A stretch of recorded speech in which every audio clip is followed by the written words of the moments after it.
lọ bí òréré, ayé tán, ohun tó da ò sí nínú ayé mọ́. Ojúlówó ayé ti ṣẹ́rí, kíkó wa ó máa fura. Àtúbọ̀tán ayé kù sí tòsí, kí kálukú máa fọkàn sọ́nà. Ohun tí mo fi ń pariwo ní tèmi rèé o. Ìgbà tí mo gbọ́njú ló fa sábàbí èrò tó wáyé. Bá a ṣe bálé ayé nígbà yẹn ìrọ̀rùn ni. Jágbàǹrúdù ti wá ń ṣẹlẹ̀ lóde àgbáyé ni mo fi ní ká máa gbàdúrà. Àdúrà nígbà kì í ṣagbára. Ìgbà ọ̀rọ̀ bá fẹ́ yíwọ́ Elédùmarè lẹ̀dá ké sí. Gbogbo ohun tá a gbọ́ nígbà yẹn ọ̀rọ̀ ìtàn ni. A kì í gbélé ẹni kéèyàn ó sì fọrùn rọ̀. Mo ti rí ẹni tó ń bẹ nílé tó ṣe dé bí àgbákò.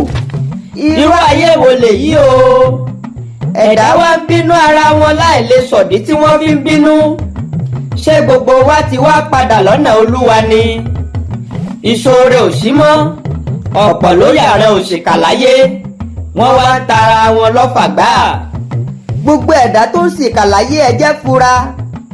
Ẹ̀mí tí wọ́n ò lè dá ló wá ń gbà bí ìgbà ènìyàn bá fẹ́ yáwó.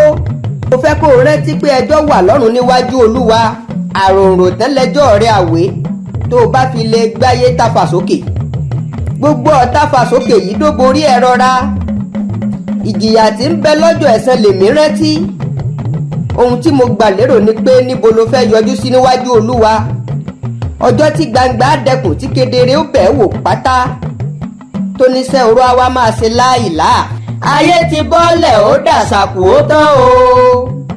Ìgbàǹgbáyé ayé àwọn ẹ̀dá tó kọ́ wáyé. Tí wọ́n ti lògbà nígbà kan ni wọ́n ti wáyé ire. Ibi ayé kọjú dà nísẹ̀yìí.